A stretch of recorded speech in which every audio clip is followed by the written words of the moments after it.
Seorang anak laki-laki pergi ke toko perkakas untuk membeli sesuatu, tetapi dia tidak tahu bahwa seorang wanita kaya yang berdiri di dekatnya salah mengira dia sebagai penjaga toko. Wanita itu mengatakan bahwa pipa air di rumahnya rusak dan bertanya apakah dia bisa memperbaikinya. Seorang pemuda yang baru saja dewasa, bagaimana mungkin dia menolak kesempatan seperti ini? Tanpa berpikir dua kali, dia masuk ke mobil wanita itu. Tidak lama kemudian, dia berhasil memperbaiki pipa tersebut. Saat dia hendak pergi, wanita itu mengatakan bahwa dia ingin mencoba kamar mandi barunya dan mengajaknya ikut.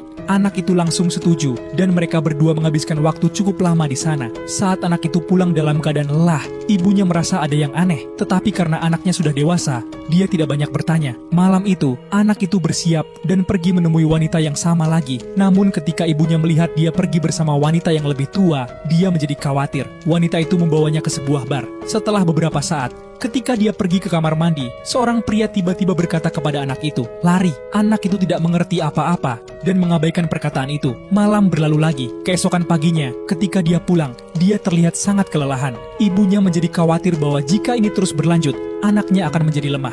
Dia mencoba menjelaskan semuanya, tetapi anak itu tidak mendengarkan dan kembali lagi ke wanita itu. Suatu hari, ibunya menemukan ponselnya dan melihat bahwa dia sedang berkomunikasi dengan seorang wanita bernama Laura. Segera, dia mengundang wanita itu untuk makan malam di rumah mereka. Anak itu terkejut, tetapi dia tidak bisa berkata apa-apa. Saat makan malam, ibunya mulai menyindir Laura, mengatakan bahwa dia jauh lebih tua dan memanfaatkan anaknya. Laura menjawab dengan tenang dan berhasil membungkam ibunya. Marah, sang ibu berkata, "Saya tidak suka kamu menjerumuskan anak saya ke jalan yang salah." Laura menjadi kesal dan pergi. Lalu anak itu mengikutinya keluar. Sekarang anak itu dengan jelas mengatakan bahwa dia ingin tetap bersama Laura. Ibunya menyadari bahwa dia sudah kalah dalam pertarungan ini. Karena khawatir, dia pergi ke rumah wanita itu dan memohon, "Anakku masih anak-anak, tolong tinggalkan dia." Namun wanita itu marah dan mengusir ibu anak itu dari rumahnya. Lalu dia mengatakan kepada anak itu untuk tinggal bersamanya. Tetapi anak itu menolak dan berkata, "Ibuku membutuhkan aku." Mendengar itu, wanita itu mengusir mereka berdua. Setelah pulang, anak itu akhirnya menyadari kesalahannya. Dia ingin meminta maaf kepada ibunya. Tepat saat itu, ibunya mengundang seorang gadis ke rumah yang menyukainya.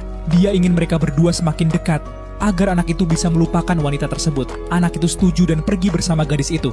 Namun, ketika wanita kaya itu melihat mereka bersama di dekat danau, dia memahami semuanya. Dia mengancam gadis itu dan memperingatkannya untuk menjauh dari anak itu. Keesokan harinya, anak itu tidak bisa menghubungi pacarnya. Lalu wanita itu melakukan video call dan mengatakan bahwa dia sudah menyiapkan pekerjaan untuknya. Anak itu pergi ke sana untuk wawancara, tetapi itu semua hanya trik untuk membawanya kembali padanya. Setelah wawancara, wanita itu bertanya, "Apakah kamu mau tetap bersamaku?" Dia berjanji akan memberikan semua kenyamanan yang dia inginkan. Namun kali ini, anak itu dengan jelas menolak. Dia berkata, "Aku lebih baik hidup sendiri daripada kembali bersamamu." Yeay!